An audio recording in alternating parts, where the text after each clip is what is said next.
Well, hello, you beautiful nerds. Welcome to the Drunk Banthas podcast, where we talk about sci-fi, fantasy, horror, and all the popular art that we love. Also, we do it drunk. Mostly drunk. Sorry, I'm all over the place right now.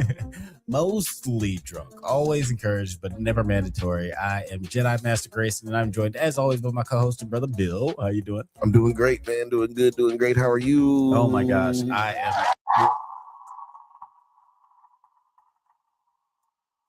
Please hold your applause till the end. I am having a fantastic day. Tip-top, best day of my life, actually. You know why? Because we have a great show for you guys tonight. Oh, do we? We are talking X-Men 97. We are talking Lanterns series premiere. And as always, we're talking shit. But talking shit's always better with friends. Mostly friends. Mostly friends. Sometimes shit talking is better with strangers. But he's basically family, but y'all just hate him because he's light-skinned. What is going on? Oh, not too much. Just excited to finally have a show for my favorite comic book character. Well, I don't know if necessarily Hal is. Green Lantern in general. Dude, I think that my favorite Green Lantern is definitely my favorite Green Lantern is wait a minute, what am I doing? No one knows. My favorite Green Lantern is definitely John Stewart. But my favorite Green Lantern, my favorite character or favorite superheroes in general is Green Lantern, even though I know very little about his lore. I know very little connectivity, awesome. Like linear wise. I know very little. Like I know here, I know there. I know very much. Yeah, I know. And that's why here, man. That's why here. You know it. I'll say that my favorite Green Lantern is Kyle Rayner. Dude's an artist, so his constructs are fucking awesome. But I think the best, at least the best Earth Green Lantern is John Stewart. As much as I love Kyle. Much as I love Kyle. You know I don't like? Guy Gardner? Guy Gardner. That's the only Lantern character I can think of that I didn't like ever. I'm a Kilowog guy personally. Kilowog's fucking him, or you don't like him? Oh, that's my guy. Oh, I thought you were, because we were talking about hate. So I thought. So I assume then that you hate Hal Jordan. We'll talk because he killed Kilowog in the books. Did he? In like the last year or so. Oh, damn. That's shit went wild. Talk about black as night. That is some black as night shit right there for your ass. Oh my gosh. R.I.P. Kilowog. After these messages, we'll be right back. Have you ever watched a movie from your childhood that doesn't quite hold up like you remember? Well, you would enjoy our monthly series, Does It Hold Up? Where we revisit classic genre films with a special guest to help us determine if they're as good or as bad as we remember. It's a whole lot of fun, so you should check it out. Please check out the Drunk Banthas channel. They clearly are ready for being seen at a higher level. Back to the show. Yeah, that's right. That is right. Keep your ear to the ground for some new episodes of Does It Hold Up? There's a new episode up there right now. It's oh my god, we're so Harlem stupid. Nights. Harlem Nights is on there right this very second. So go check it out. Why are you stupid?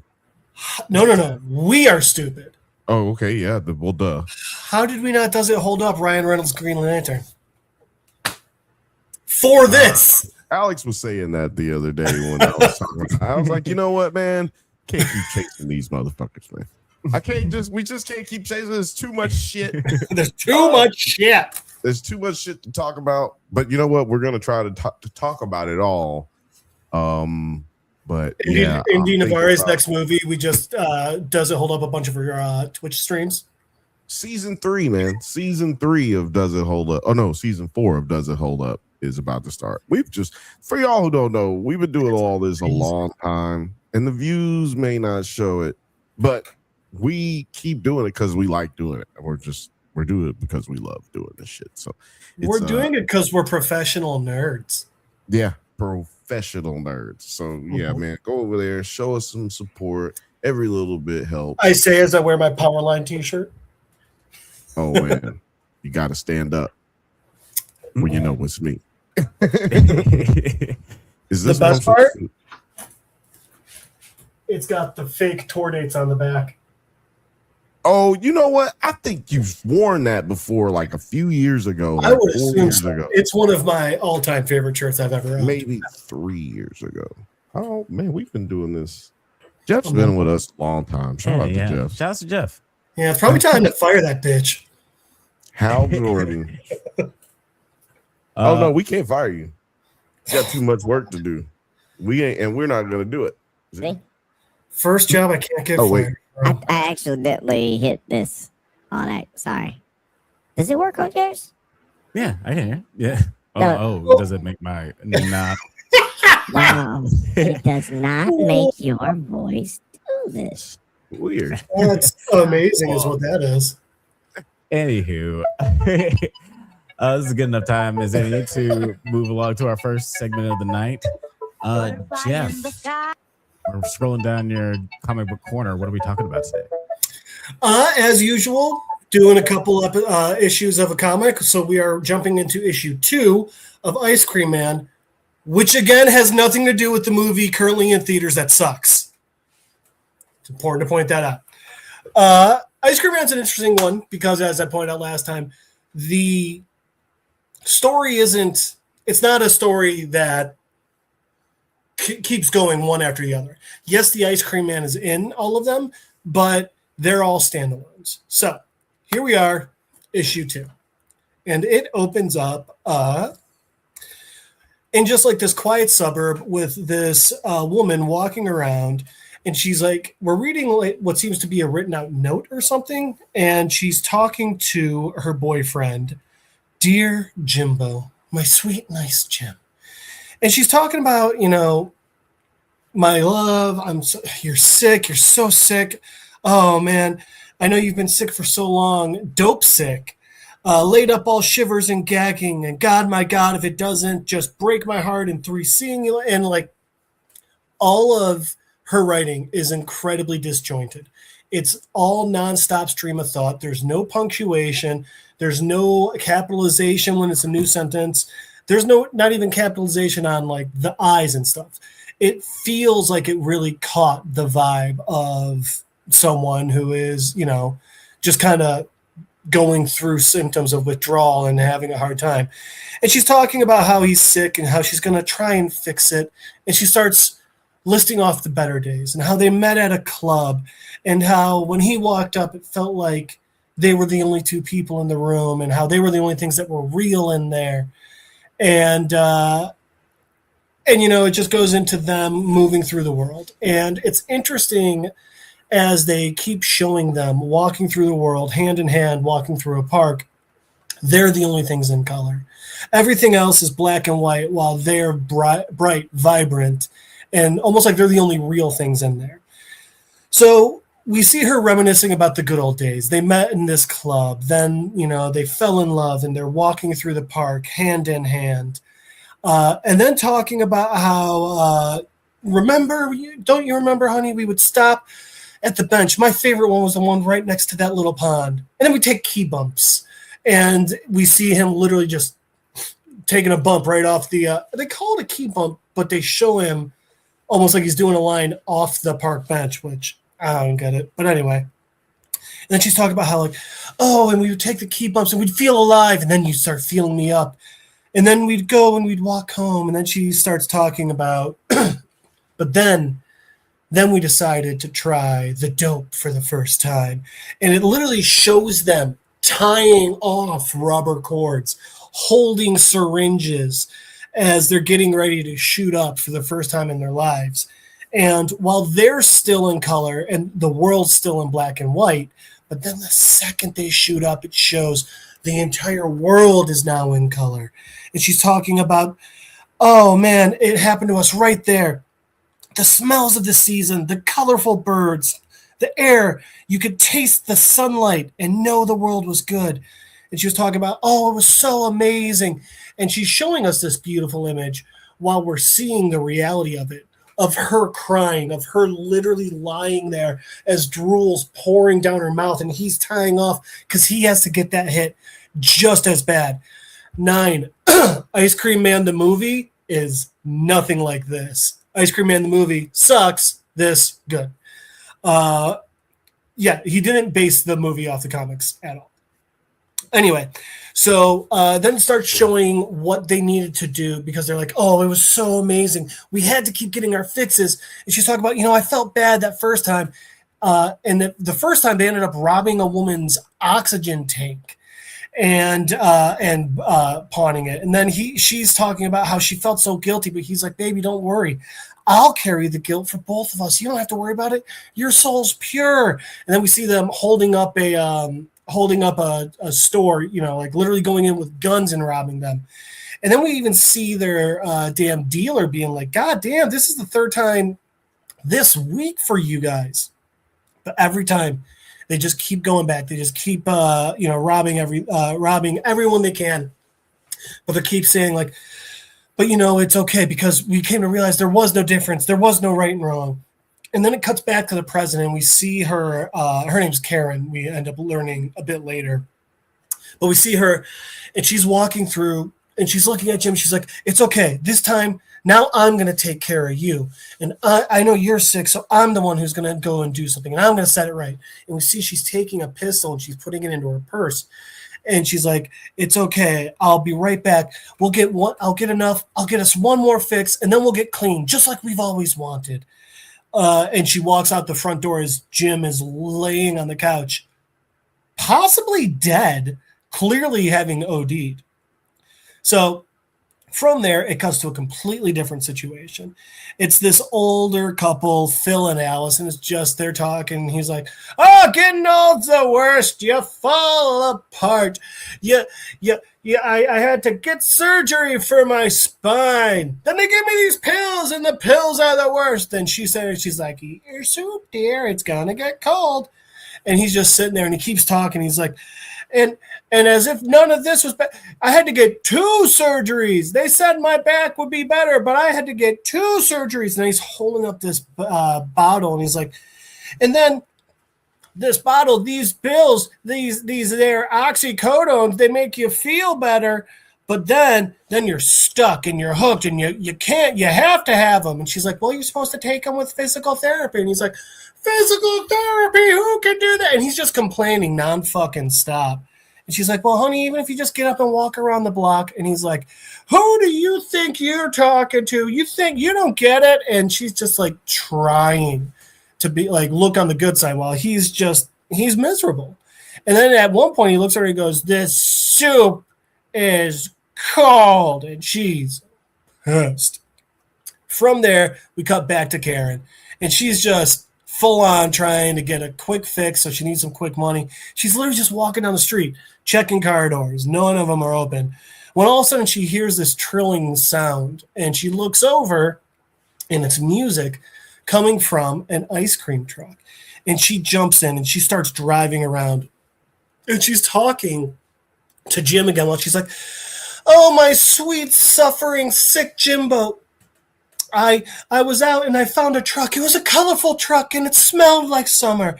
And so, and it handled good. And I was driving and there was no one on the roads. The roads were all clear. And she's clearly just fucking causing havoc. She's driving through lawns, fences. She almost hits multiple cars. But none of it matters to her because she's going and she's going to get her fix. And she's like, should I rob a bank? I've never tried something like that. I don't think so. Maybe I should rob an ATM. You know what? Maybe just a fat guy with a wallet. And as she's driving, trying to figure out what she's going to do to get some more money, to get some more dope, we see Alice and Philip walking out. And Phil's like, oh, I'm sorry. It's not me. It's the pills. Alice, you have to forget me. And she's like, shut up and get in the fucking car. And he's like, Alice, you have to forgive me. And she's like, will you shut up? I slave after you day in, day out. And you fucking snap at me. The soup's cold? That stinks. And he's like, oh, Alice, and she's like, get in the car. I'm taking you to your appointment. Still being the amazing wife, by the way. What's up, Ophelia? It's good to see you again, buddy. And so he finally gets in the car too. And he's still trying to explain. He's like, I'm sorry, I'm a jerk. It's the pills. And she's like, Phil. And she's like, and she's looking over and she's turning to like argue with him, but she sees it in the background. The ice cream truck is getting closer and closer. She's like, you know what, Phil? Phil! And she screams. And we get a blank panel, and then it just cuts to the ice cream truck, mostly intact. The car is annihilated. The entire front end is just torn off. It looks like it got hit by a freight train. And from there, we see Alice, and she's looking down at the grass, just saying, oh no, Phil, my Phil, what did you do? Wake up, Phil. And as she's saying this, Karen gets up and she starts walking over, and Alice is crying out. She's like, someone to call the police. And Karen's just like, money? And Alice looks at her and Karen's like, give me your money. And Alice is like, what? What are you? And she's like, oh, you're one of them junkies. And Karen's like, give me the fucking money. And Alice is pissed. And she's like, you hear those fucking sirens? They're coming, and they're coming for you. You're going to be arrested for murder. And Karen is losing it. Shut the fuck up. Shut your mouth. And she's like, no, you're a junkie. Murderer, junkie. They're coming for you. And just boom. And Karen is just looking at the gun. I'm sorry, I didn't mean to. And she just runs off as we just see the wreckage of the car, of Alice, of Phil. Karen just runs from it. And she runs back to her house. And she gets in. She's like, Jimmy, oh God, Jimmy, the cops. And so we just hear someone say, hi, Karen. And she looks in. And it's just the ice cream man sitting in her fucking house. And he's just like, old Jim here's not looking so hot, Karen. And she walks in. She's like, who are you? What are you doing? He's like, you took my truck. And she's like, and he's like, don't worry about it. I've got plenty more. And she's like, well, and he's like, you're probably wondering why I'm here, how I got here. I found you. And he's like, that's assuming, of course, you can think at all with all this shit going through your veins. He never curses, which I find even more terrifying somehow. And she's like, well, and he's like, I'm here to give you a treat, Karen. And he holds it up. And he holds up this green balloon tied off with a rubber band. And he's like, oh, I know you got that sweet tooth, Karen. And this will be the best you ever had, the sweetest, purer than pure.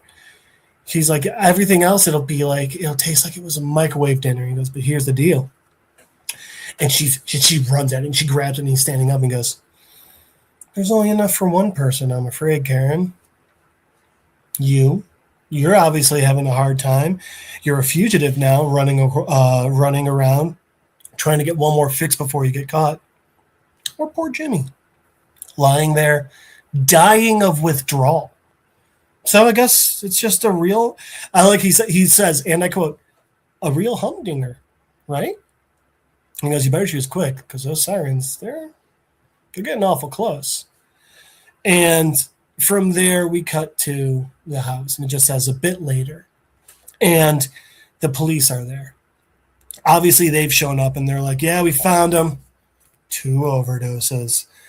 And it's like, the crash suspect, she's unresponsive. But that guy over there, well, we assume he's the boyfriend. We got a pulse on him. And they're like, administering Narcan right now. And like in real life, he just jumps and he's like, freaks out. They're like, oh, whoa, calm down. Which, by the way, that's how Narcan, it's that fast. How is Narcan illegal? It should be fucking, give it to everyone for free, just as a, hey, that person's dying. Let's not let them, never mind.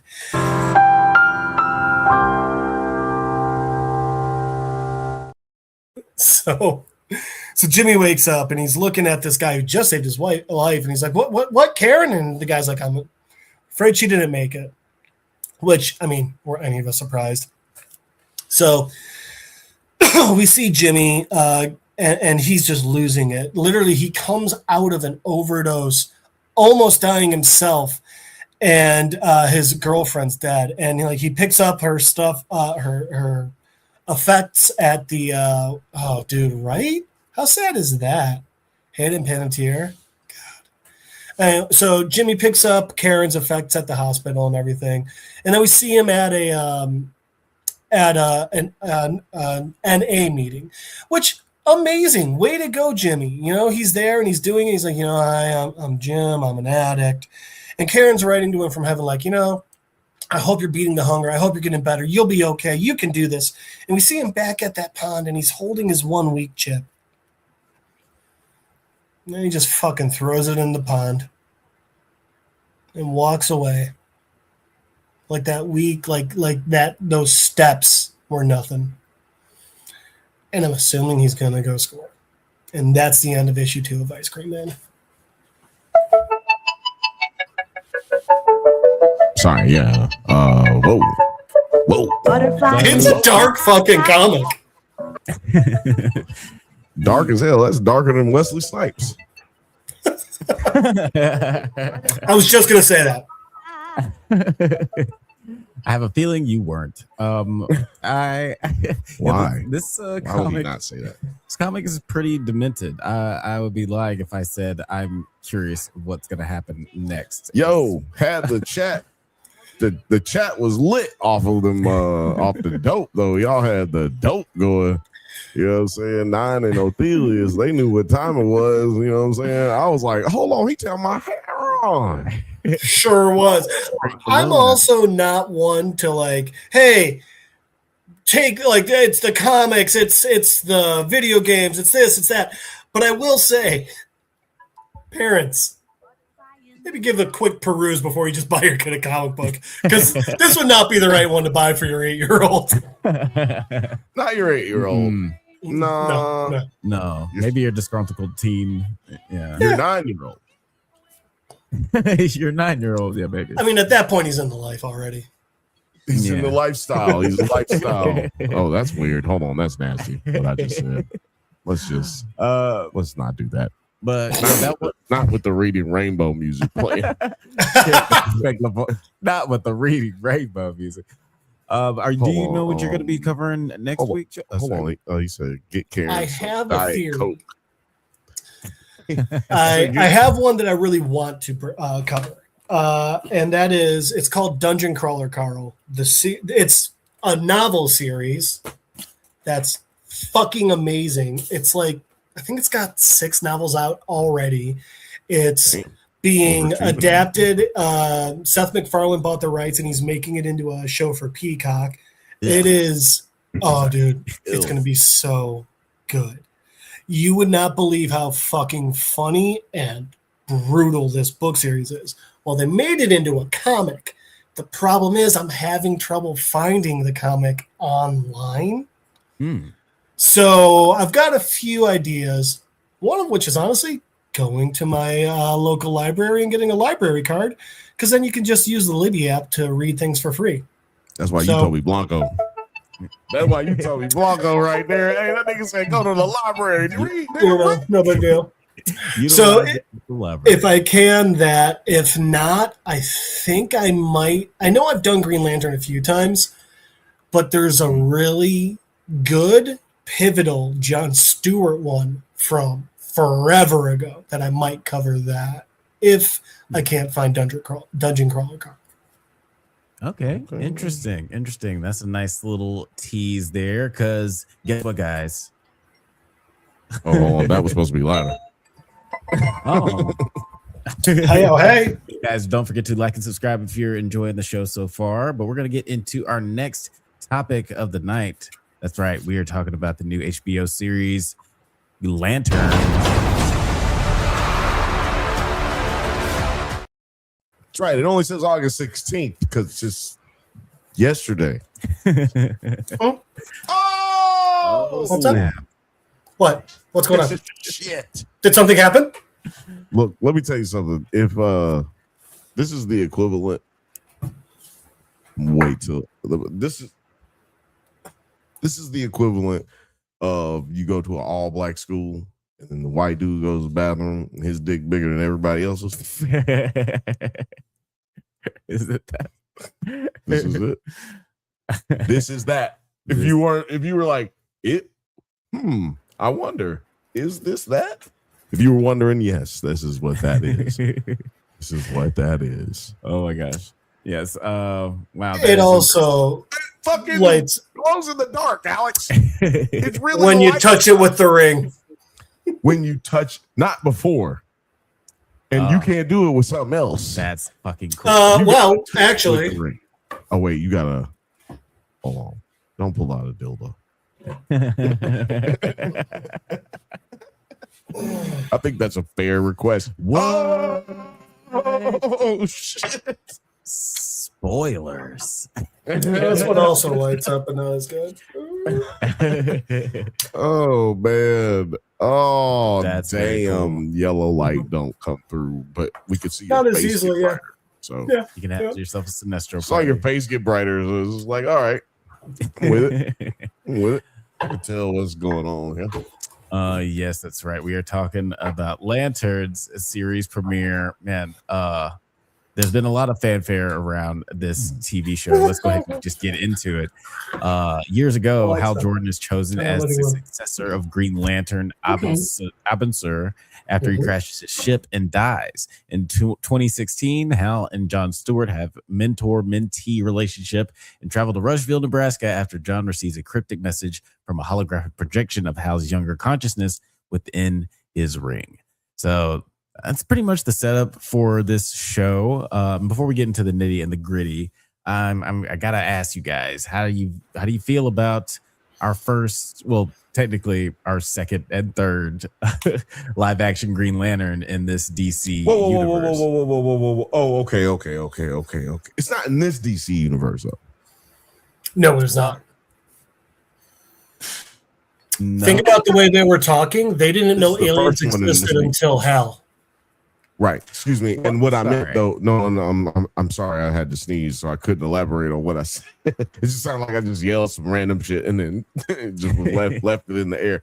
No, I meant that this is the first Green Lantern introduced in this DC universe. Yeah. See what I'm saying? Well, agree. You said the DC universe in general. I was just trying to make sure that we. Also, It's Yes. the first time he's introduced in any movie, period, or any live action version, period, as far as television. But this is the first. This is like the first time. Yeah, sorry. I was going like cinematically chronologically. Like this is our second and third time we've seen a Green Lantern in this universe. Yeah, we're all trying to forget Ryan. Oh no, not who I was talking about. There's a ring at the doorbell. Oh gosh. Oh! Is the philosopher of the barbershop variety. What is going on now? Hey, can you hear me? Can you hear me Yep. all right? Okay, sweet. What's up, everybody? I missed y'all. You chose a so bad time much. to ask, can you hear me? We can hear you. Yo, listen, Jeff. Why does that Green Lantern ring only fit like a pinky ring? That's a fantastic question. I've got others that fit better, but I'm afraid about. Oh, there you go. Okay. Oh, Now you just can't take that off anymore. I can. It's just going to hurt like a motherfucker, and I'm going to take skin with it. All right. right. I ain't never after the seen show. someone rock fucking Green Lantern ring like Slick Rick. This Banthas said 9 got tired of typing and hopped on cam. All right. Also, That's right. Alex, there was That's right. another shittier Green Lantern for the 1997 Justice League of America TV pilot. Hold on. Oh, And he I gotta was get blue. these comments. This motherfucker said, I do remember. can you hold on? Actually, I want Jeff to read this one right here. He got a high yellow lantern. And it's high up in the air. Well, Nine, since you just hopped on, I'll let you answer the question. What do you think of this depiction of Green Lanterns of John Stewart and Hal Jordan? Oh, okay. You know what? He said Harry Potter went to Hogwarts. You ignorant alien fuck. Give me 10 seasons. Give me 10 seasons, bro. These guys got focus, bro. Then John is all like, he's all like, I'm John. I'm on the job. And, I can't drink alcohol. I can't consume caffeine, but I will fuck your bitch. It's just like, what? Like, hold on, wait, hold on. I thought you were. Right. That's not Like, protocol. what's going on? No, Is it? I really not protocol? actually like it. Yeah, he's like, I'm on the job. I'm on an investigation right now, so this is a necessary part of my investigation. I'm trying to get some information, man. This is an instigation for the information. Right. What about you, Hal?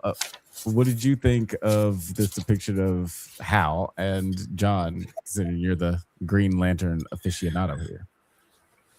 I like it to an extent. That extent being Hal was always seen as, by a lot of people, superheroes, other Green Lanterns, everyone, Hal was seen as like, you don't deserve this.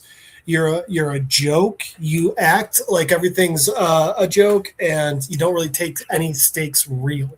So I like how they kind of they're playing into that, especially the part where John is much more professional. He takes the job more seriously than Hal does, and I liked that a lot. The part I don't like is where they're kind of making Hal out to be like a bumbling fool, where like I get what they're going for, but it's just not the Hal Jordan I remember from the comics, things like that. Yeah, at all, to be honest.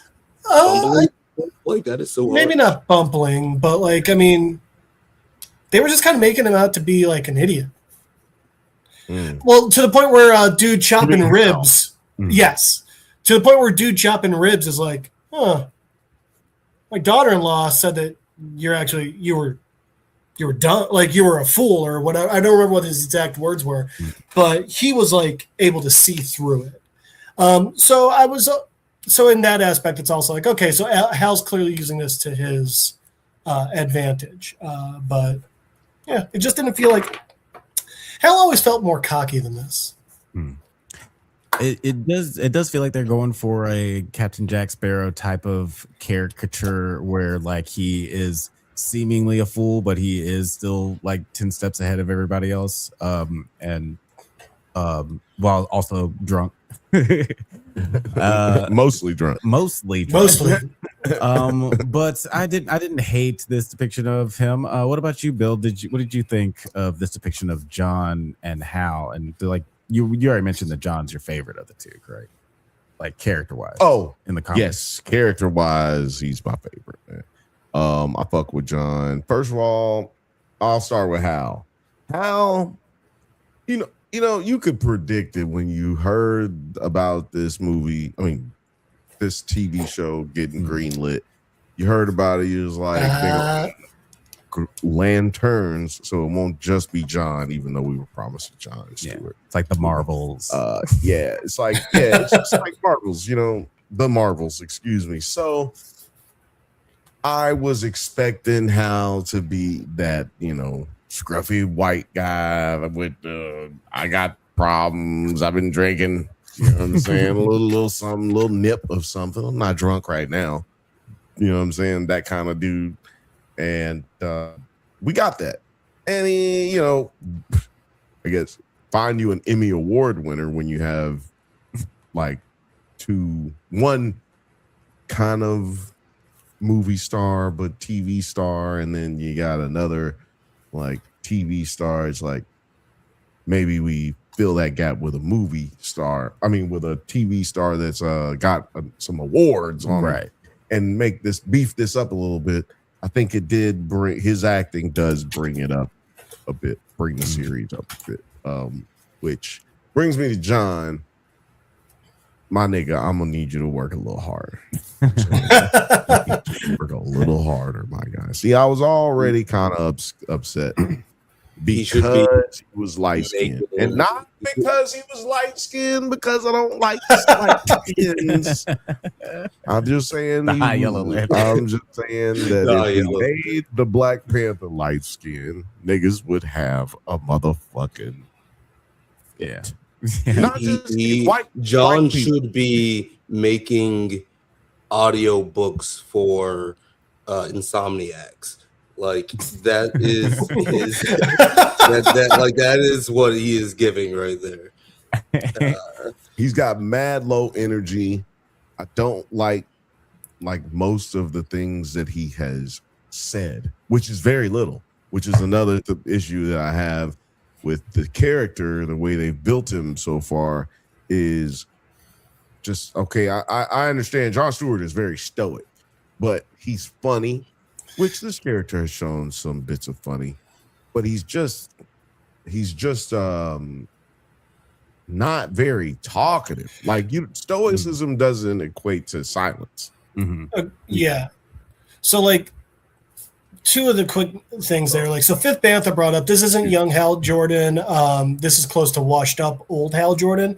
I guess that's why I have an issue, because that didn't happen to Hal in the books. In the books, Hal went crazy, killed everyone, then died reigniting the sun. So he didn't just kind of like fade away. But then going back to John, in the comics, John, he's a Marine sniper, but he did that. I mean, obviously he had a very big sense of duty and service and things like that. But then in his civilian life, he was an architect too. So he was like, John's like inspired. And I just don't get that vibe from this one so far. It also feels weird, like his dad's like trying to create a Green Lantern, like with like shooting the apples off his head and stuff. And it's like that doesn't seem like you're making someone without fear. That seems like you're making a sociopath. So there's a lot of theories on the internet. Oh, sorry, Nan, you want to go ahead? Go ahead. No, I'm just guessing that his dad is very good at patching holes in the side of his garage. Well, evidently not. Did you see how many were still there? Yeah, no, it's basically like in the back, like when he has his head facing his dad on the behind him, you can see the bullet holes that go up as if he's been doing it, marking his height for all the years right. shot with this kid. Oh my god! And also, their neighbors do not give a fuck. They sure don't. Like, oh my god!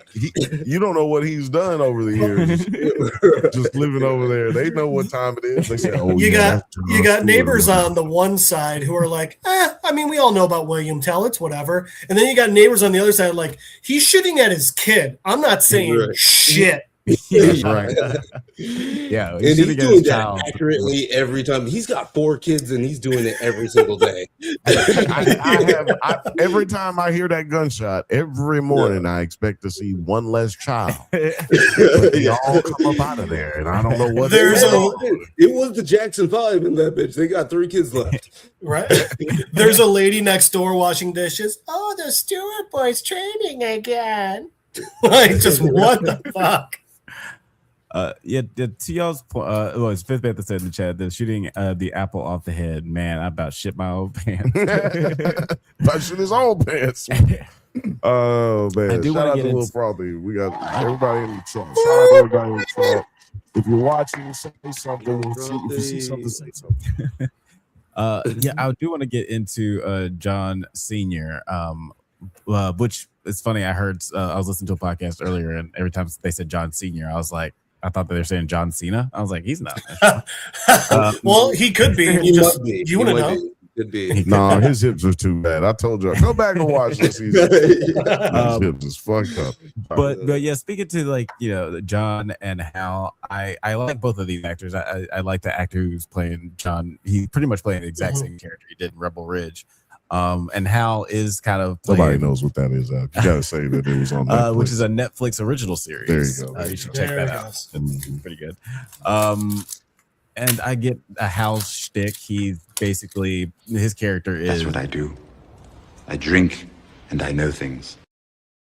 He's just the That's my smart job. guy who's the drunkest guy in the room. You could have just shown me. You could have just soloed my screen.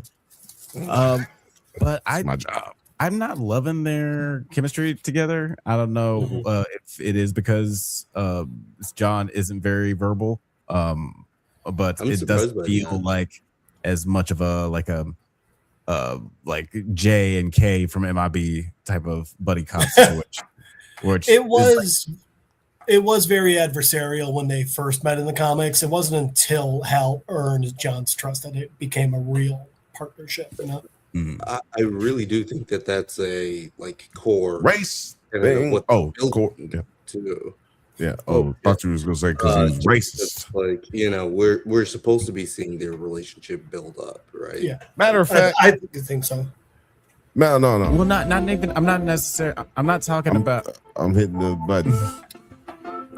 I think that Hal was racist in the comics, and that's why he definitely was. John. I mean, he was written in the 50s. There's no way I almost get a thing that he's like racist in this show a little bit.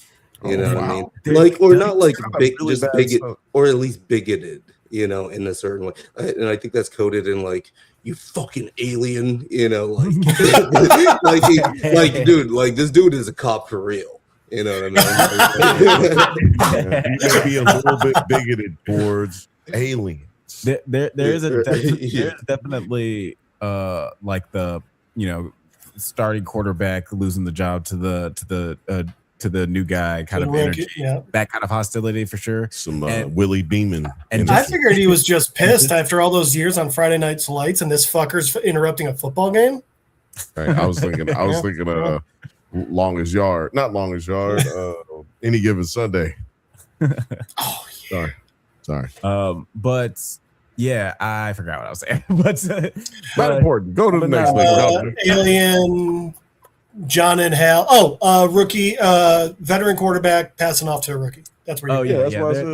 There is that kind of energy for sure, and maybe just because of the whole law enforcement nature, and because it's a older white guy and a younger black guy, there's just gonna inherently be that tension that we put into it. What about as the show continues, we'll see how. You don't think it's got a Lethal Weapon energy, even though different races. I just flipped it.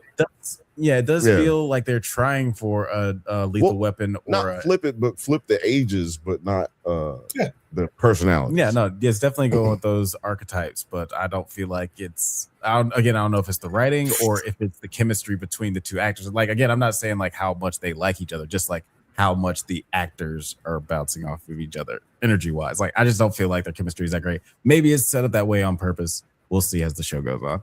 Athelia says, I mean, they basically space Marines, and Marines being hella racist makes sense, to be honest. They do make a point of like saying they're space cops, and I think that's partially because Hal's Air Force and John's actually a Marine. I don't know if that has anything to do with that. Fifth Banthas says, that it spreads to Space Marines too. Oh man, I think. Well, there's a fun thing. Started off as regular Marines, you know what I mean? Like they were regular. Yeah.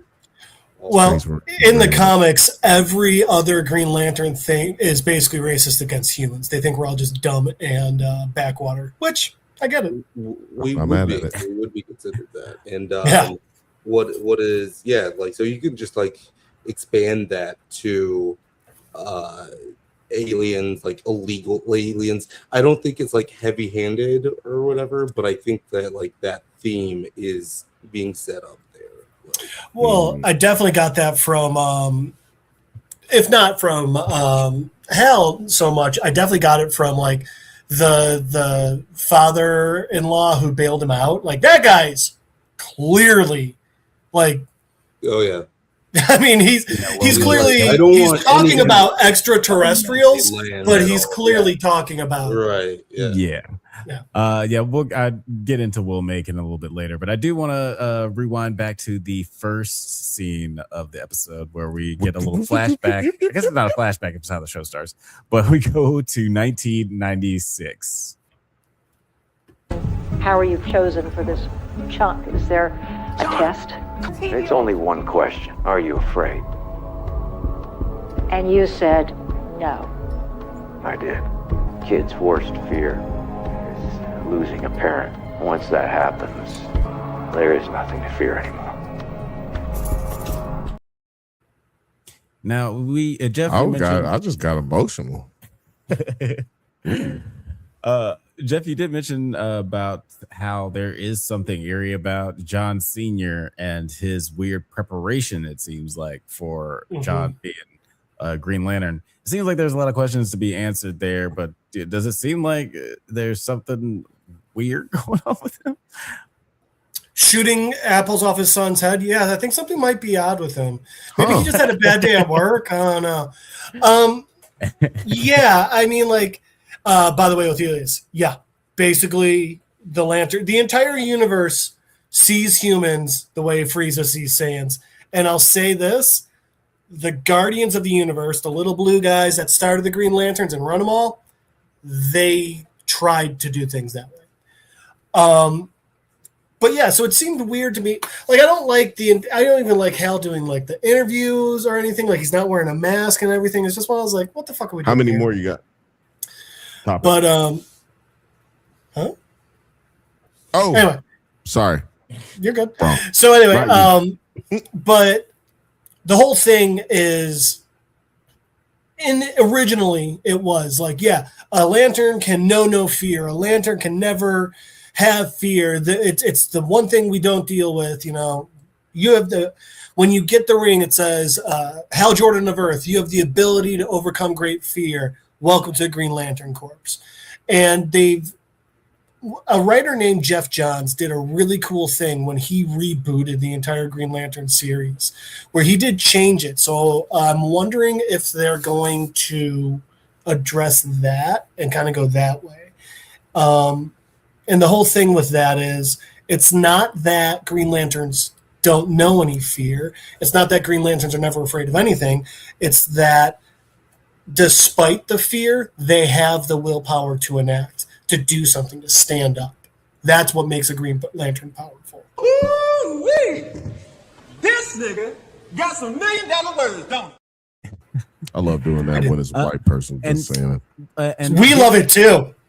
I love and knowing all that, it seems like John Sr. knows a little bit more about the Green Lantern Corps that he probably should, because even though the whole world is getting this interview of him talking about his entry interview with the Green Lantern Corps, it seems like he's been training John for this his whole life.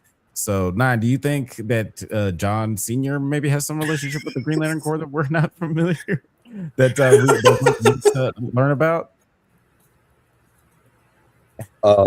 So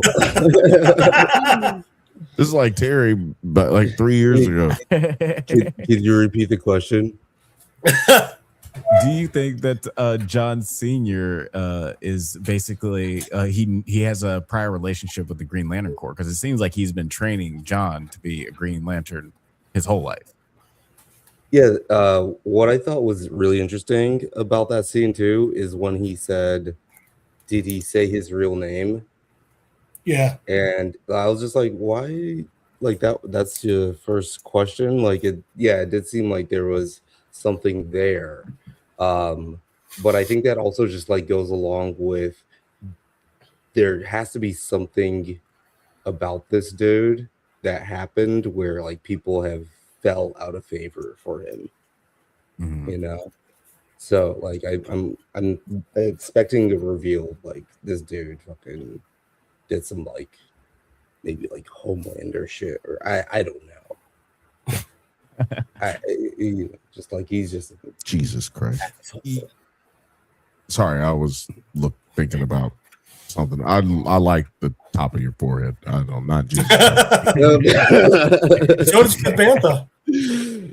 Yeah, it does seem like we're gonna get something more. Maybe he's gonna be more like Peacemaker's dad, where he's just a real piece of shit. I mean, we already know he's a piece of shit, but yeah, I was gonna say. Ophelia said Nine's hairline gets not in the other credit on the pod. Not until he turns 30 does he get. I'm 32 and like, Not just until he July. turns 35 does he get. Okay.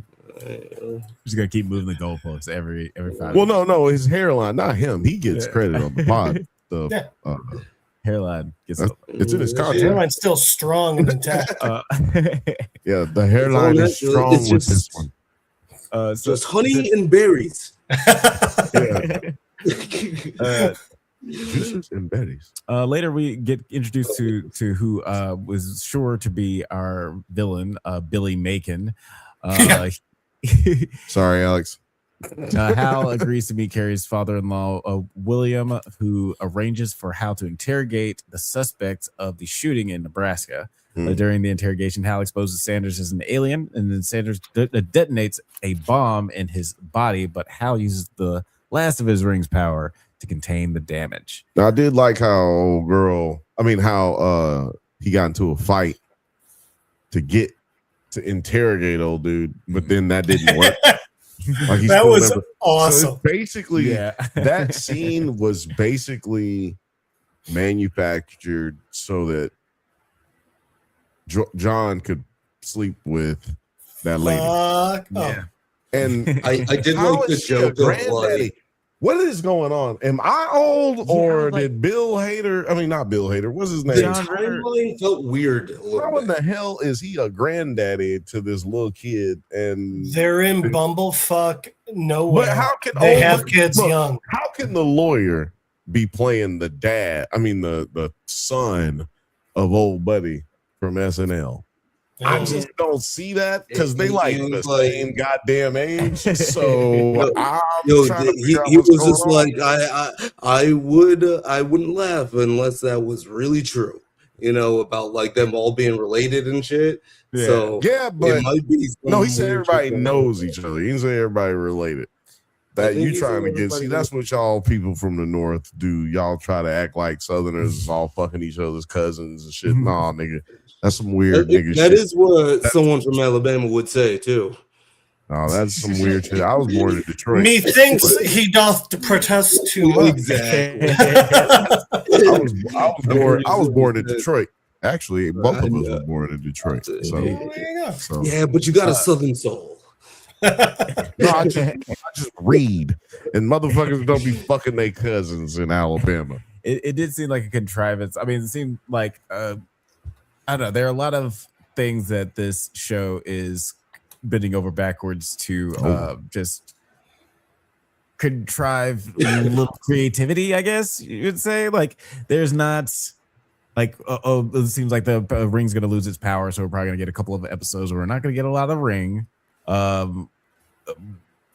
We have this person saying that, it's a small town, so everybody knows everybody, and that's why the world seems really, really small, and everybody that you interact with is going to be affecting the plot to the point where it doesn't seem that. That's how you keep like as soon as he starts talking to the old girl at the bar, I was like, she's a bad guy. She's asking too many goddamn questions. First of all, she calls him a space cop. Then she's just like, obviously she's the ops, man. To me, she's obviously the ops. Wait, I guess I'm supposed to hit this. There we go. Smash the hell out of this button. All right, check it out. I think that old buddy, country bumpkin, what was his name? Will Macon. Jedediah. I'm gonna say, Jedediah. Boom. Bet. That's better. Jedediah, he's bad guy. Jedediah's bad guy, and he sent his wife to give up that pussy. He sent her out there because otherwise, how would he know that John smacked them cheeks? Nobody was there. Nobody told him. 100% the type of guy who has cameras in his cars. Nope, sounds like he's a little bit of the cuck chair guy. Yeah, that's why the cameras are in the car. He said, eat off another man's grill.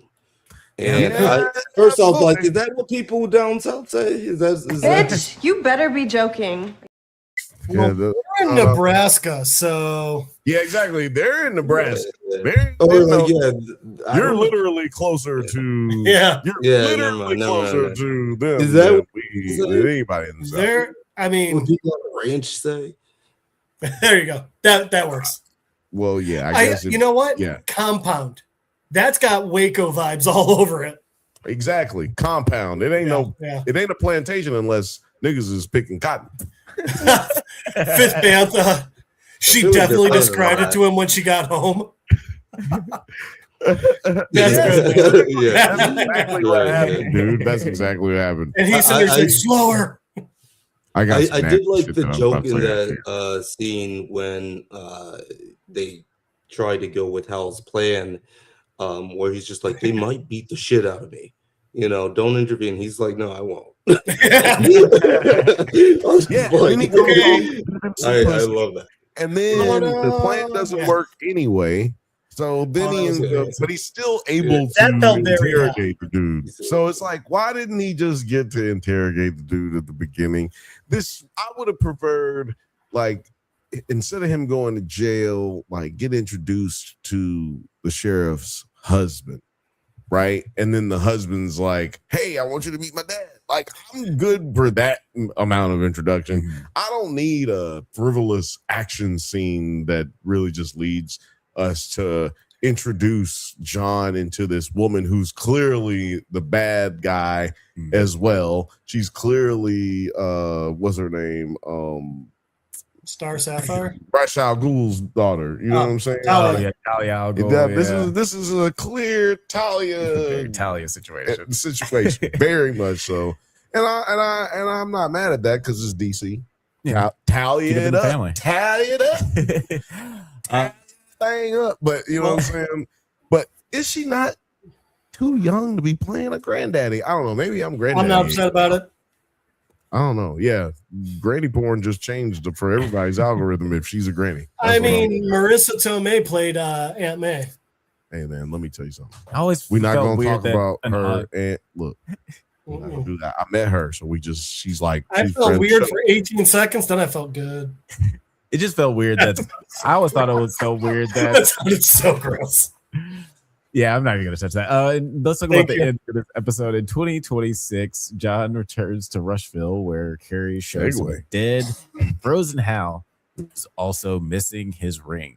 So yeah, this is a nice, I guess, intriguing sting for what's the mystery is going to be for the rest of the season. I really hope it doesn't mean dead from a bullet.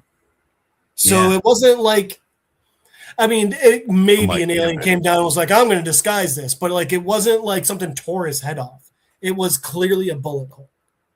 Yeah, which might even suggest that he didn't have the ring when he got shot. But yeah, this is a kind of an intriguing end to this episode, but I really hope this doesn't mean that we're gonna get like 3 episodes of we gotta go get a ring, we gotta go find the ring. Are you talking about like LeBron James?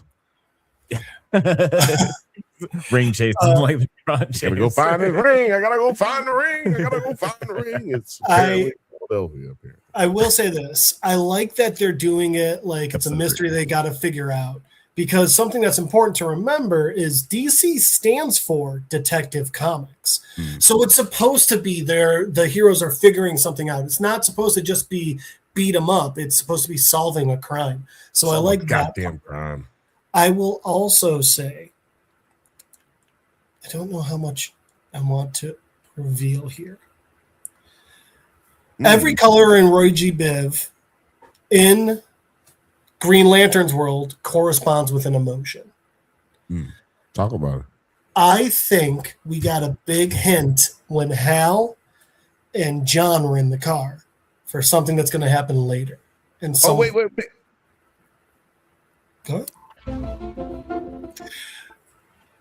I think that based on what Hal and John were talking about in the car when they were driving after Hal picked them up in the beginning, is a hint to something that happened is another part of the Green Lantern universe. I don't know if we want me to talk more about that because it could be setting up spoilers. Yeah, let's save that. Let's save But, that. but it would absolutely be you'd have to put them together. So I don't know. Right. Okay, one of the things that intrigued me about the show was a detective style show, but with all the cool things that a sci-fi Green Lantern story could bring. But if it's just gonna be True Detective, then I'm not gonna well, you know what? I at least like the idea that we know what we're watching. I did not enjoy this episode as much as I probably should have. Maybe as much as I might be expected to. Maybe I would say, but I did like that. I mean, it's the first episode, right? I always say you got to give it a chance, right? Yeah. And so this episode, I'd say I'd give it like a 7.5. I give it a 7.5 because at the end, I still want to know what's going on. A child almost got shot in the face, so I'm not mad at that. And then, not that I would condone those things, but it's like, hey, we can do anything in this motherfucker. Like, you know what I'm saying? Like, it's one of those. It's one of those notifications to the before we even get to the superpowers. We can do anything.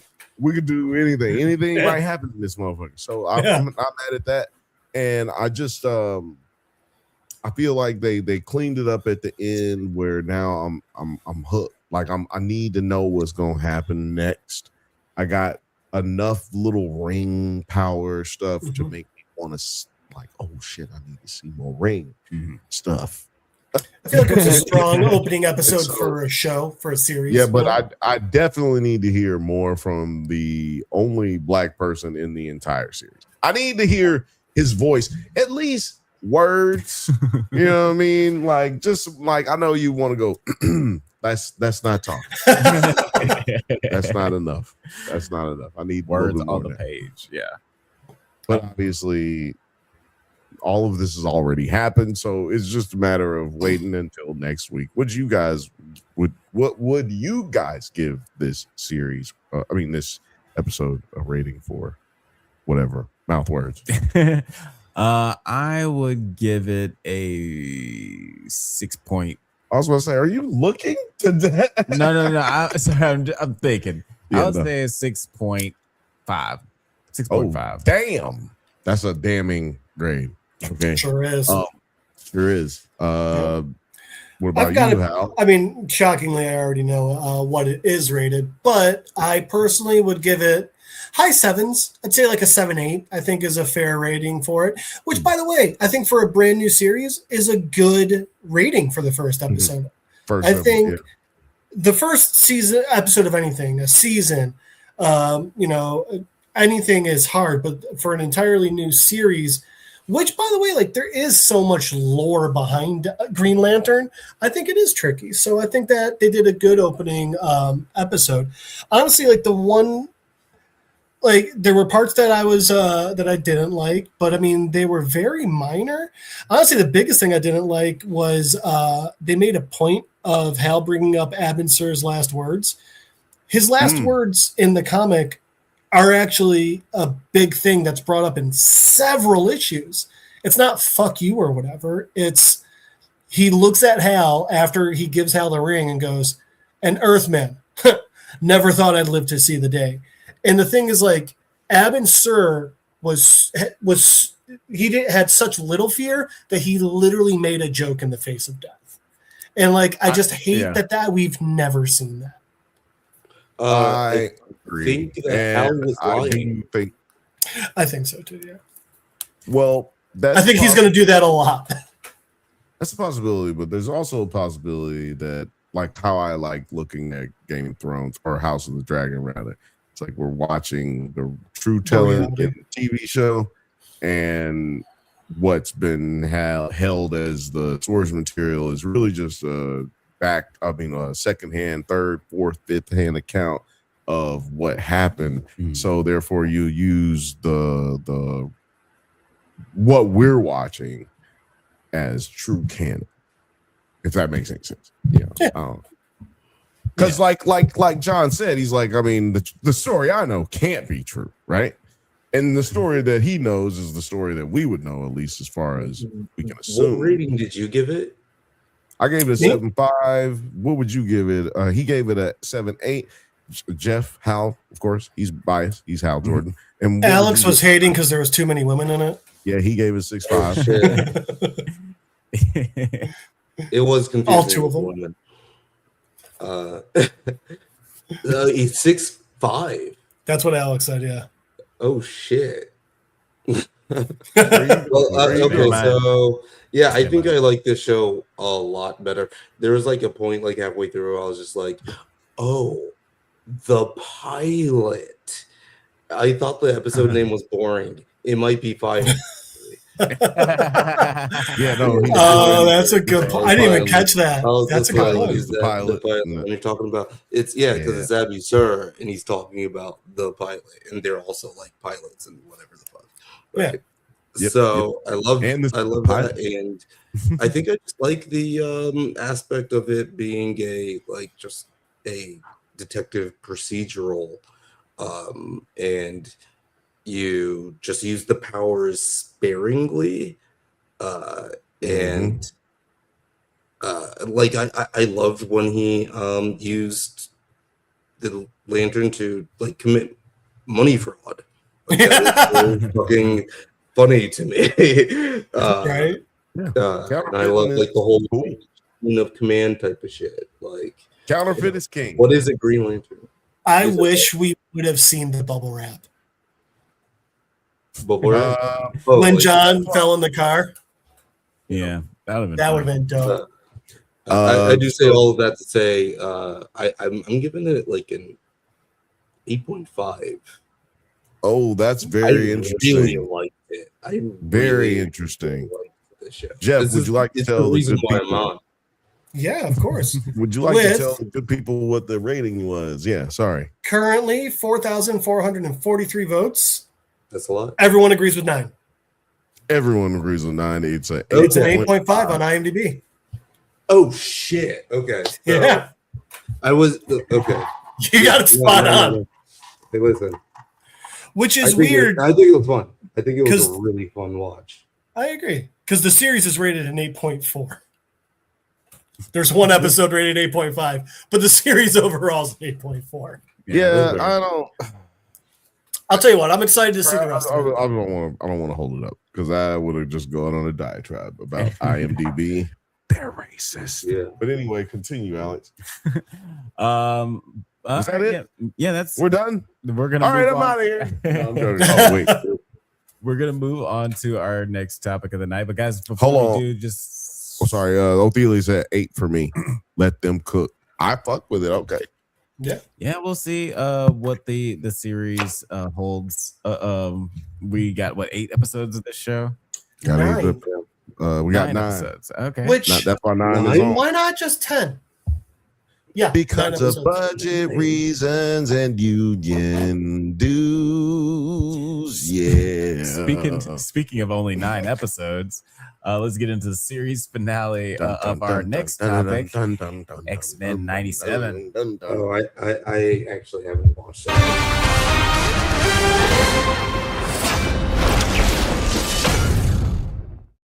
Yeah, gotta love the delay on the button. Running. That's all you seen? That's me. That's me. Like I haven't watched any of the new season. I've been like flagging. I haven't even finished House of the Dragon yet. I haven't watched any of Silo. Oh, so you know what? You get this for that. Yes, thank you. Oh, our nips just touched. Mine are so hard. Mine are different sizes. This is the reason that I don't come on the show anymore. Had been played since the last time. I was just starting to love her again. You took that from me. 9, do you want to tell people more? You want to tell people Hayden Panettiere. It's 900 yards. Dude, that's everywhere. Save the cheerleader, save the world. I had so much fun tonight, but I have to go to work, and maybe I'll try to be on next time, or when maybe you'll try to watch some goddamn TV I'll try. Yeah, maybe you'll try to watch X-Men 97 next week when we're not covering it. I'm doing 6 days. I'm doing 6 days. I'm doing 6 days only, and I gotta go. Yeah, you do. All right, bro. Have a good night. It was great seeing you, bud. He already said at nards. All right. Well, some people can also go to 9 Nerd Yards. Right. Yeah, that would probably also work. Probably put it in the description later. Probably work better. In post. But guys, yeah, let's get into the nitty and the gritty. It is the season finale of X-Men 97, season 2, survival of the fittest. The X-Men face their breaking point when ghosts from their history return to torment them. Ooh, vague. What did you guys think before we get into I love how that is the shortest description out there. You go ahead first, Hal. Jeff, Tobey Blanco. Yeah. Sorry, what was the question? Just initial thoughts of the episode? Honestly, I liked it. I thought it was a good wrap up. I thought because they set themselves up they had to do a lot. And don't get me wrong, I don't think they covered everything. It still felt a little rushed, but this felt like a good wrap up. Here's where it would have been perfect. If this was the wrap up of the Apocalypse arc and we had another half a season left, then it would have been perfect. But for what we had available, I liked it. I'm not going to be pissed about it. And yeah, I can't wait for the next season. Can't wait. Can't wait. Can't wait. Yeah, to your point, the pacing at times, I was like, wow, a lot has happened in 3 minutes. Yeah. Like it was just moving like shit through a goose at some point. But I feel kind of the same way. That is gross. Are gooses known for having good digestion? They are not. It's just shit everywhere. It's so much shit everywhere with geese. But on the whole, I really enjoyed this episode. I don't feel like it was very strong as a finale. In fact, like the very, very last moment is the only thing that really saved it for me, as far as like it being kind of a disappointing as a finale. But just as another episode of X-Men 97, I was like, this is solid. It was fun, and I like how everything, essentially how everything wrapped up, even though it felt super, super fast. But what about you, Bill? Initial thoughts on this episode? Initial thoughts. I like this episode. Like the series in general, as we're talking about the finale. You probably never get me to say anything bad about X-Men. Probably never. Unless maybe waterboarding or something. I don't know. I'm probably gonna die because you're probably not gonna get me to say it under waterboarding either. I'm about to be like, oh, I was like, I don't think there's any episodes that had waterboarding. I think you're fine. Like, no. I myself would have to be waterboarded to possibly think about saying something negative about X-Men. It's too bad, because if you were a mutant, you could just grow gales. Yeah. I have no drop for that. That's how mutants work. So, R.I.P. Darwin. Fucking first class. That was some horse shit they did to him. Look. Horse shit that they did. I think that the reason that there were pacing issues, or at least perceivingly pacing issues, is because this whole series or season has been slam-packed with action. We've been getting nothing but slapped in the face with big, fat action scenes. You know what I'm saying? Big, fat, dirty, nasty, throbbing, veiny action scenes, pulsating all the way through and penetrating our entire X-Men brain. Okay, nigga. No, that's funny you show him because he's which dead. I mean, they've always left me, satisfied and sometimes slightly sweaty afterwards. Yeah, doesn't bother me. Love who you love. You know what I'm saying? I'm here for you. I'm here to. If you like it, I love it. You know what I'm saying? But yeah, I don't have any other point to make other than that. Yeah.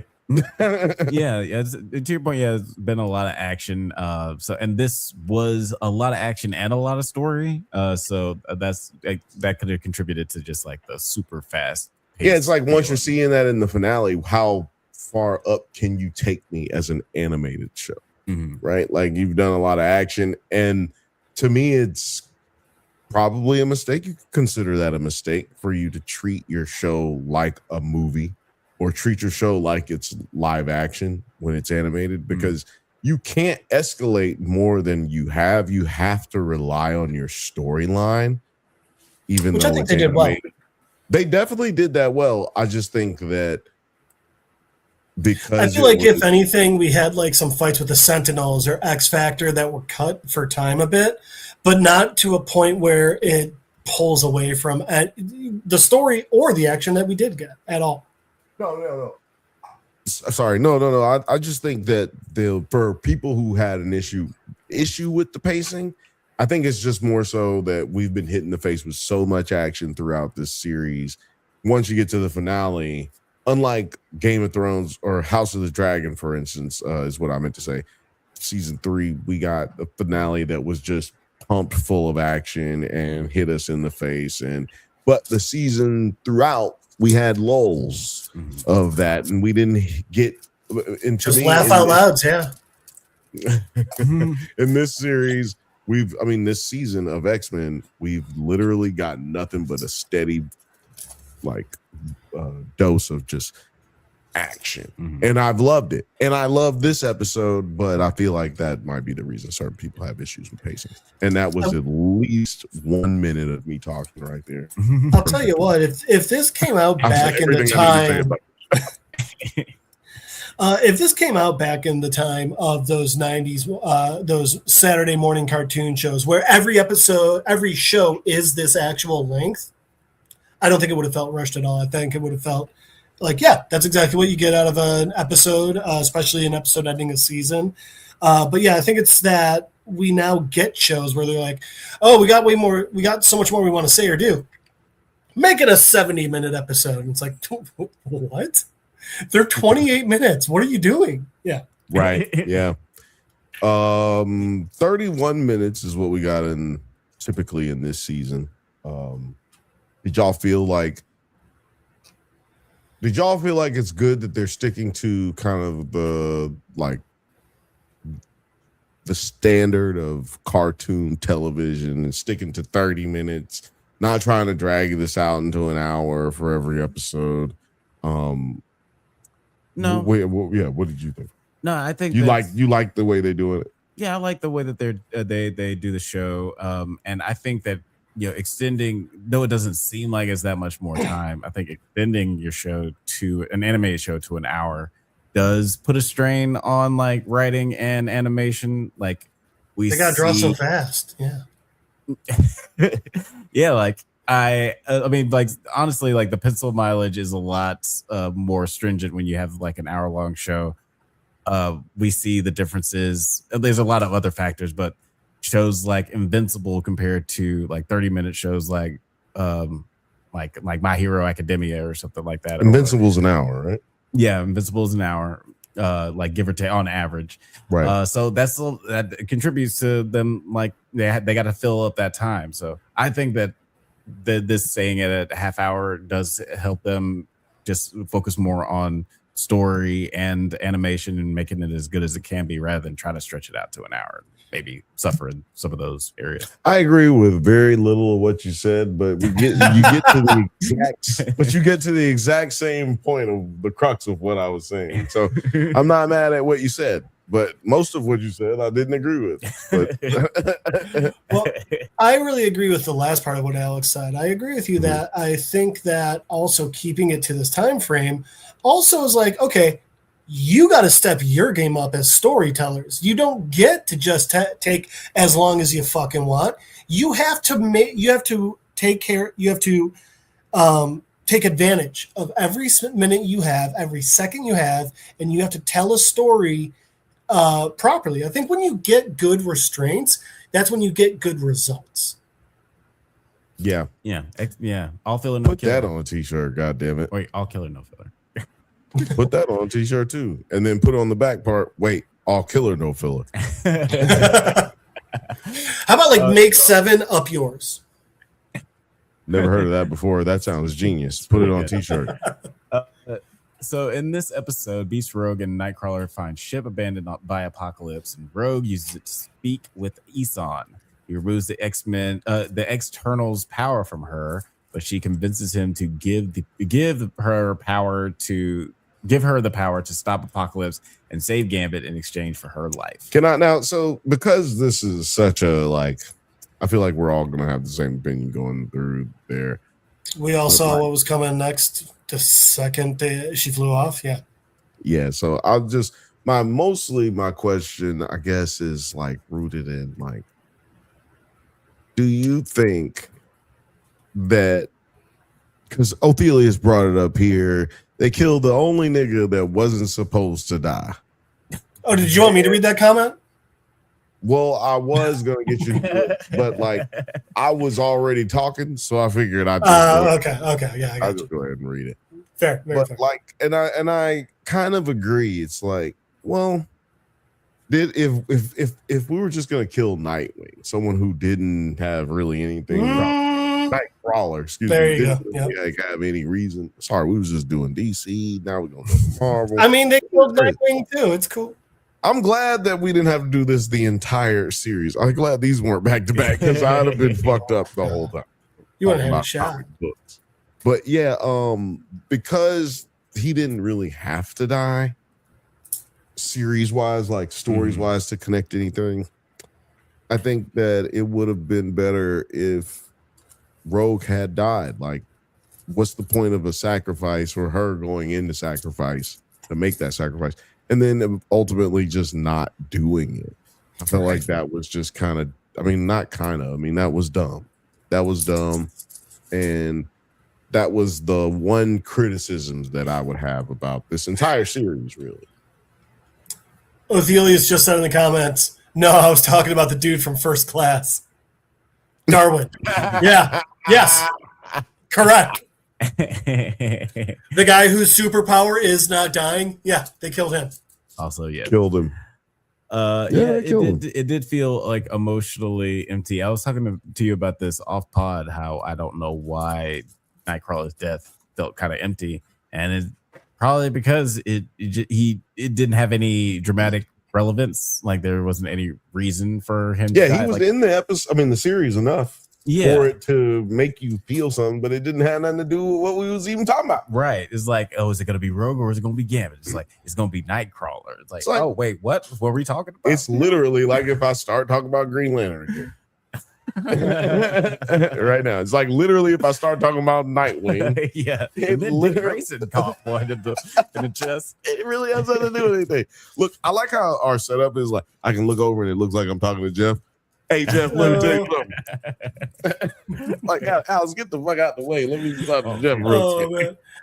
It's also one of those, if they had found a way for Nightcrawler to die in the fight, it would have had a lot more stakes. It would have been... Here's the thing. It makes absolute sense that Nightcrawler sacrificed himself. It makes sense because it's his sister. It makes sense because of his faith. It makes sense because just he's fucking Nightcrawler. This is absolutely what Nightcrawler would have done. This one's done. But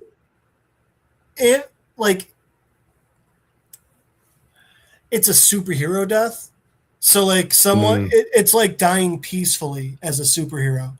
Yeah, I guess that's a good thing, but just that doesn't hit as much as, in the moment I jump in front of this this energy blast or whatever, and then I die. For some reason, that hits harder. Maybe it's because he's making a calculated decision in this show, as opposed to if he were to just jump in front of a claw or a sword or something, that shows more of his character because he didn't think it through. He just did it. I don't know. Yeah. I like what what the chat in general is saying right now. Othelius said, nah, don't kill Kurt. He my favorite X-Men. Agreed. Take Logan, that nigga ain't shit. And then Fifth said Logan would have never made a sacrifice like that for anyone but Gene. And Logan this is what I would sacrificed say. Gene, not himself. Mm. Just throw that one out there. I would He think had to, but still. he would have never done that for Gambit. He might have done it for Rogue. Like, Honestly, he might have done it Maybe for Jubilee. Kurt. he Him and might have Kurt done were it for close. Kurt, but Kurt He definitely would have done it for Morph. Kurt shouldn't have even been doing it, so we ain't gonna say that he would have. You know what I'm saying? He Yeah. definitely would have done it for Morph. I agree with that. Alex made scrunchy faces, but I will put on the record that I will say he would do it for Morph. Yeah. That's his secret lover. That's his. Well, what they're not showing is backroom at delight. night, after the show ends and they all go to bed, Morph sneaks into his room and he's like, "Do I have to?" And Logan's like, "Do it!" And then Morph turns into Gene, and then then the lights turn out. And, Yeah. This is There's all some after a bottle of noises. Xanax. What if It's canon.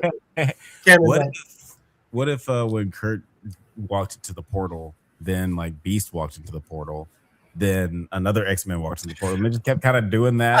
I did think of that too. And they like just kept doing it until like Mr. Immortal walked in and he's like, okay. He said, Piss said he would only do it for Morph because Morph does that thing. I don't. Yeah, all of his all sexually motivated. That's what I give that. Just saying he was ready to sacrifice his whole team for the claws. Okay, but with the exception of Morph, he would have killed the team anyway.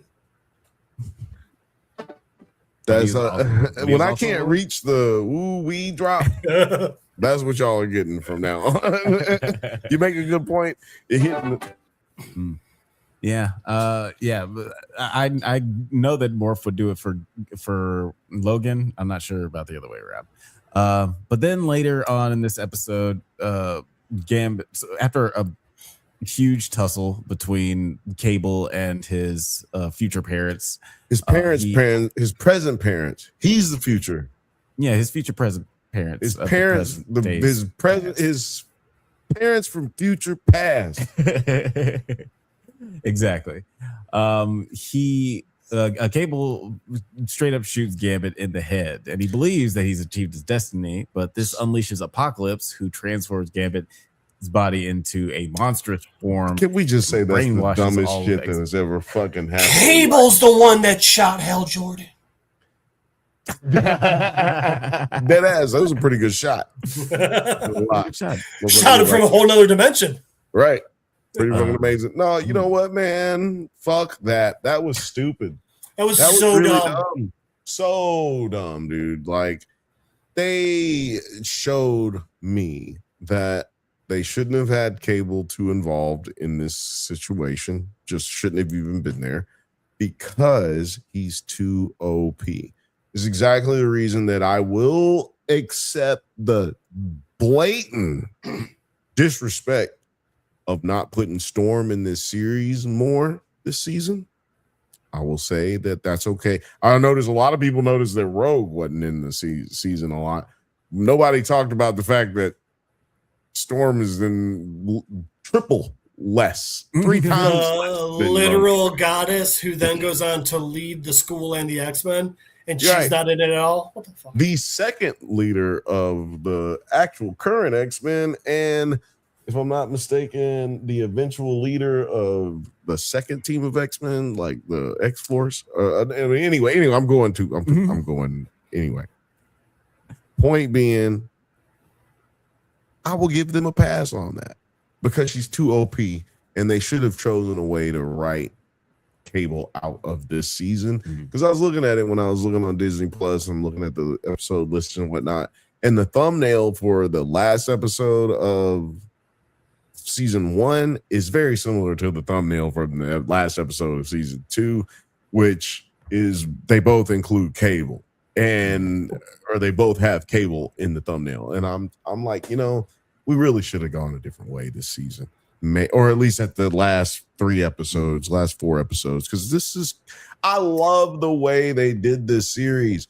Break my stories up, give it to me hard, fast, wet, thick, Harder, deeper, better, stronger. But don't faster, make it stronger. faster and stronger, but don't make it too long, right? Not too long. 30 minutes is a good. They also could have just leveled up the fucking baddies. Instead of having Cable shoot a staggering Gambit in the head, have him have a fucking fight with Apocalypse.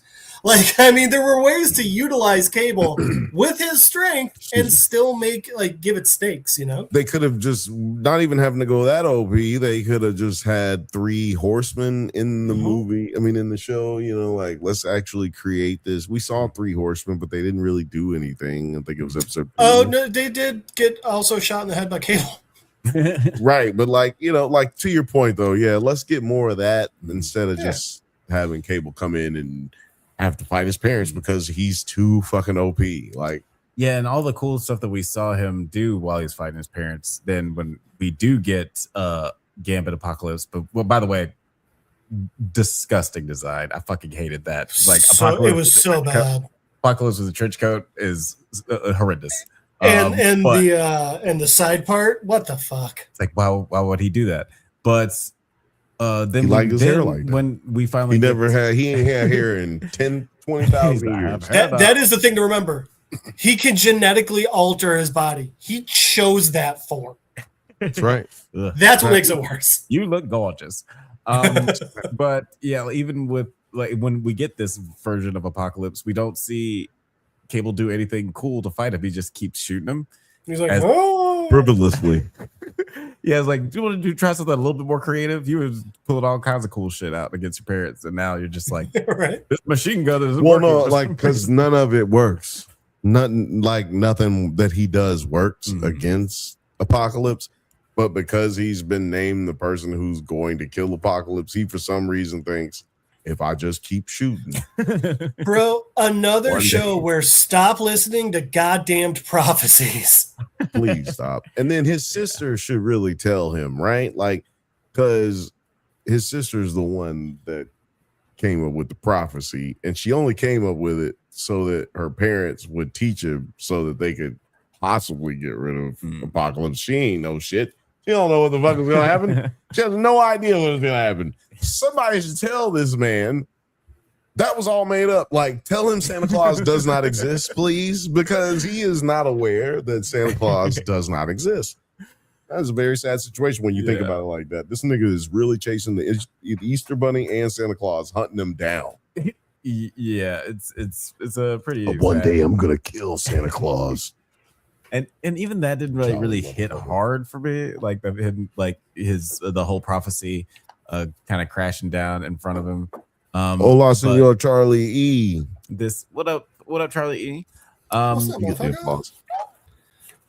Aloha means hello and goodbye. And like I mentioned, there wasn't a lot about the ending of the way this episode wrapped up that I loved. Yeah, good comic. Pretty good comic. Avengers versus X-Men is such a fucking good one. And it makes me think of what we were just talking about with the prophecies and all this bullshit. Mm-hmm. Mahalo. But let's talk about the mid credit scene, because this is what kind of saved the episode for me. Mystique when they showed Storm's boobs. Wait, what? I didn't keep watching long enough. Yeah, you skipped too fast. I'll send you the site I watched it on. It's you have a VPN, right? Mm-hmm. It's because of the hackers. Mystique shoots Cooper and assumes her identity while Creed is elected president. So this has a lot of interesting applications. Bury the lead, why don't you, X-Men? Not even Creed gets elected. We didn't even know there was an election. Right. That seems like a very important development that's going to have major implications in the next season. And Mystique is going to be assuming the identity of Cooper. It seems like she's back. One of my favorite X-Men characters is back. And Cooper? Seems like she's. I'm kind of glad that Cooper's gone, because she was a pretty boring character in my opinion. But it looks like Mystique is back, and she's still a big old piece of shit. What did you guys think about this ending in the credits? Oh, sorry. Mr. Charlie in the chat said, hear me out for Captain Marvel 3. They do a Captain America 3 and make it Avengers versus Avengers versus X-Men, Carol and the Avengers take on Spidey and the mutants.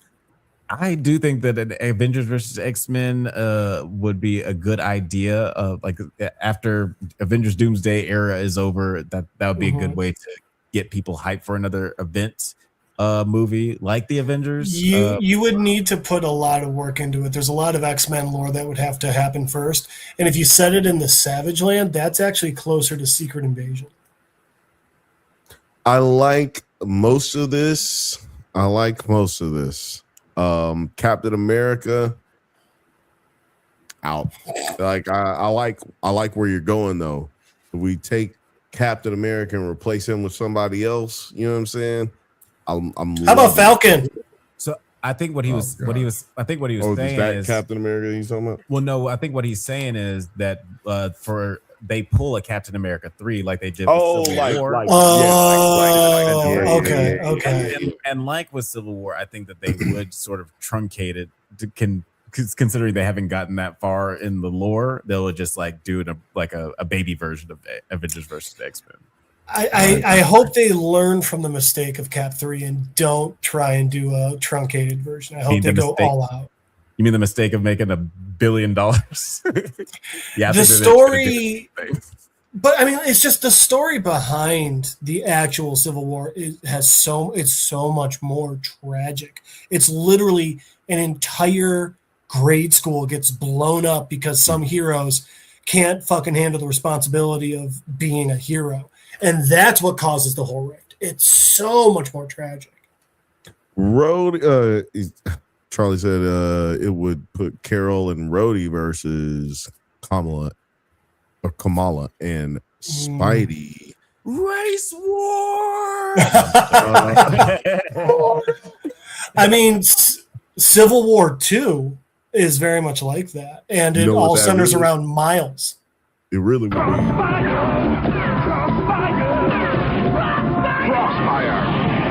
You'll get caught up in it.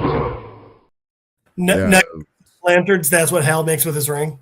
The crossfire would be awesome. Charles said maybe even divide the Defenders.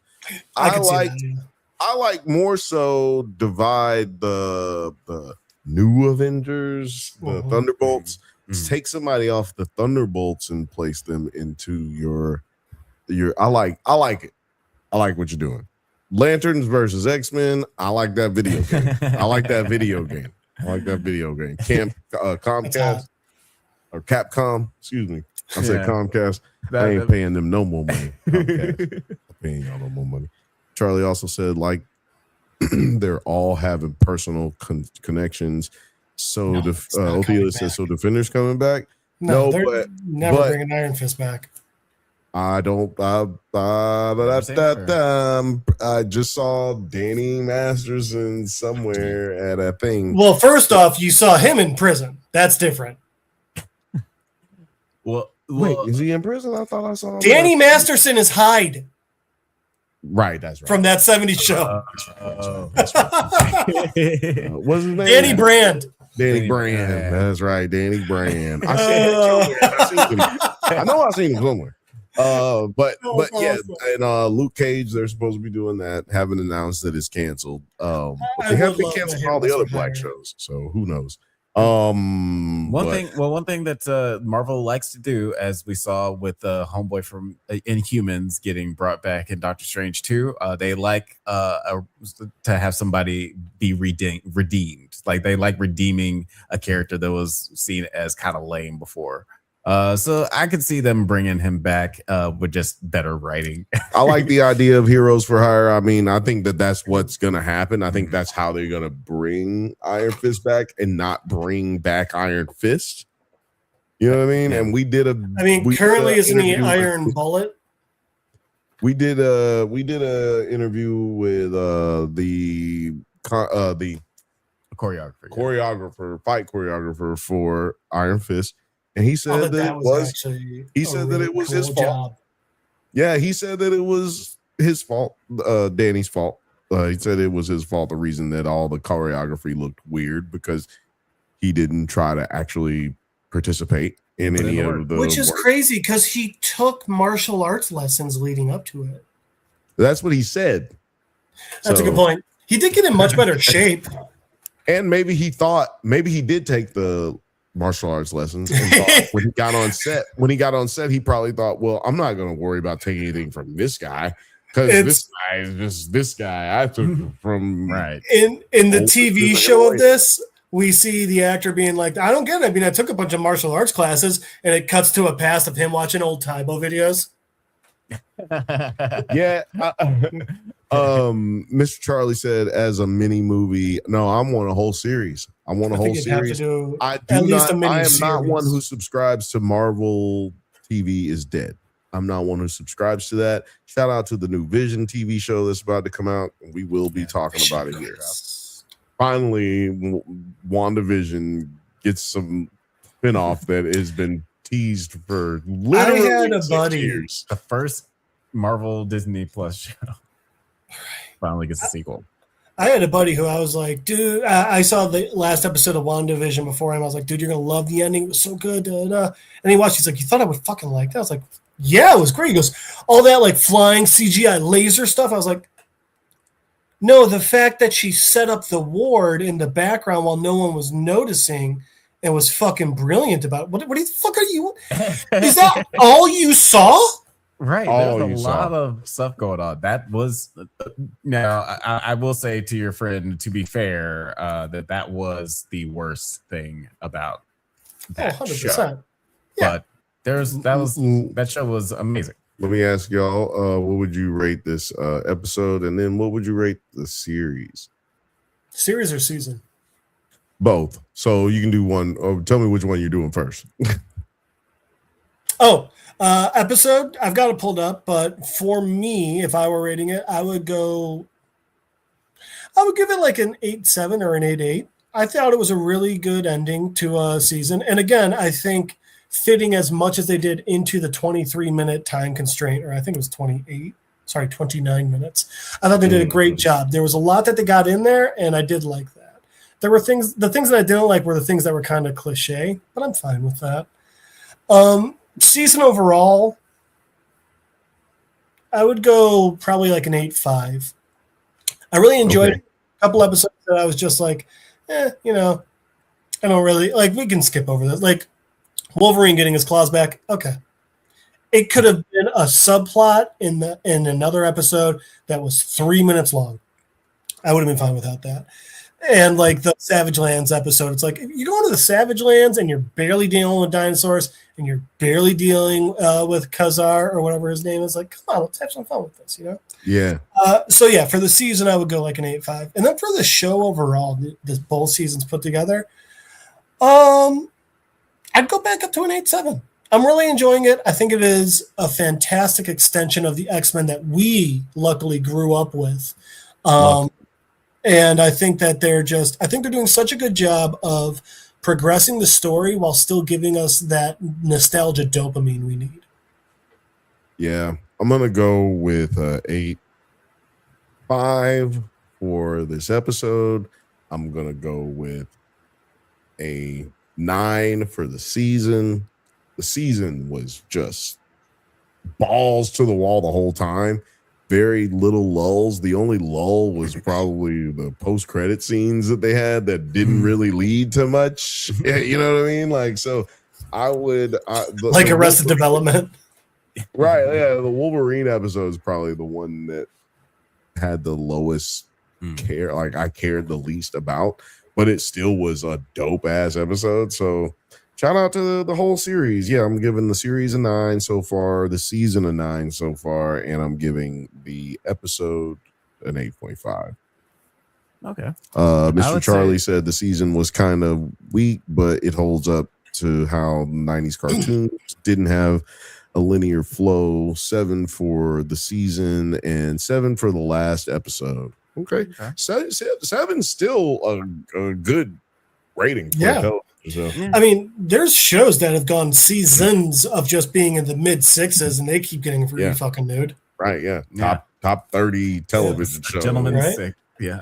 What about you, Alex? Ready to pour some haterade on here? Yeah, absolutely. I would say for this episode, I'd say it's a 7.5 for the season. for the season, I say this is an 8.5 for me.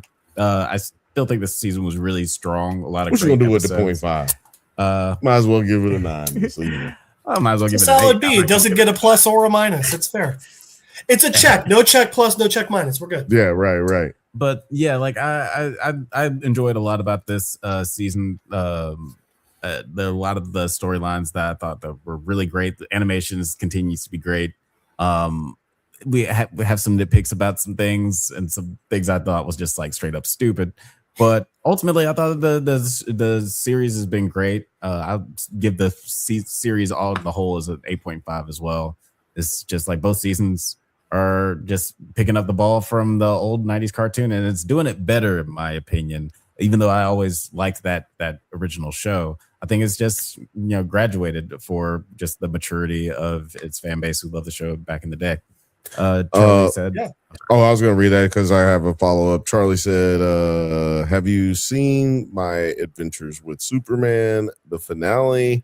And the answer for me is no. I believe Alex has seen it and Jeff has not as well.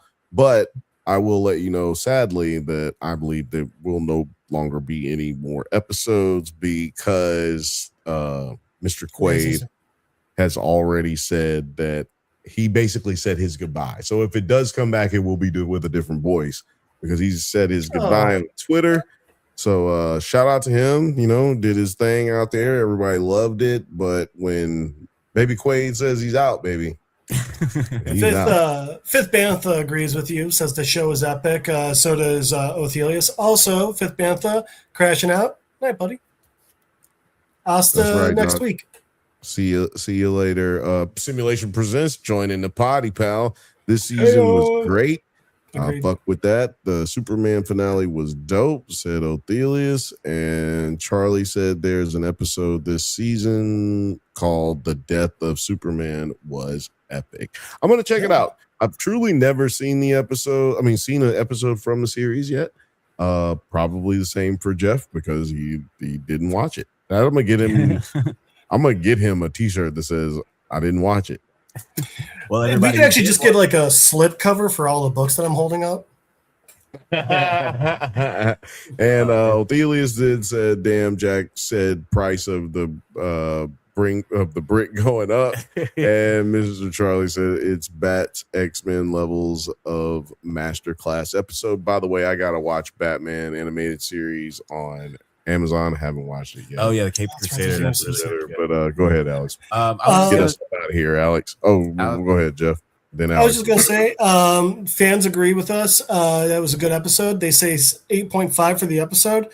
Lowest rated episode, Wolverine gets his claws back at a 7.8. Highest rated episode of the season, the last Rise of Apocalypse Part 2, which was episode 4. 9.4. Definitely the best episode. The best episode. Wolverine episode should have been last. Them subtly throwing Kang the Conqueror at us. Come on, that was fucking dope. Wolverine shouldn't have been last. It should have been it should have been the penultimate because he didn't even really use his claws after he got his bone. He got his claws back. So they could have put that at the penultimate to make it where the pacing didn't seem so weird for the last episode because that one didn't have as much action, but it had a lot of informative things in it. Yeah. You know what I mean? Oh, yeah. Also, I love that they threw fucking Sentinels at the X-Men. It's like, hey, let's throw stormtroopers at the Nazis. It's like, this is oof. Yeah. That's a choice he shouldn't have made. And guys, if for people who did, Mr. President, thanks. I want a president give me a thumbs up as a tattoo. For everyone who did watch the My Adventures with Superman finale, keep your ear to the ground because I will be dropping a My Adventures with Superman versus Invincible video this week. So check out that video essay. Went into way too much detail on both. Before we get out of here, Hal Jordan, you want to tell the people where they can find you on the interwebs? Hold on. What's oh shit, where did it go? Oh, thank you. Yeah, I might as well. You can always try and Skype me, Don Cheadle's driveway at littledickie2.com. It's because of the hackers. You can try and find Jeff Madil on Facebook, at MadilJeff on Instagram. But as always, the easiest way is just Be here on a Monday night. Be here on a Monday night. Quit being a bitch. Bitch. What about you, Bill? Where can the people find you? You can find me right here every Monday at 8:15 p.m. Pacific time on the Drunk Banthas podcast at 8:15 p.m. Pacific time right here, okay? And you can find me on Thursdays right here on the Bantha Bunch show, 8:15 p.m. Pacific time. Actually, I might move it to 8:30, but you know, we on CP time, so that's how it goes. But yeah, make sure you check us out. Hit the like and subscribe button if you're still with us and watching. I love y'all. Yes, thank you so much for listening to the Drunk Banthas podcast. We do this every Monday at 8 p.m. Pacific time, but don't forget to like and subscribe so you get updates on new videos. Check us out on Twitter, IG, TikTok, Letterboxd, likewise, all the internet things at the Drunk Banthas. Until next time, stay safe, my little Green Lantern trannies. And may the Crossfire!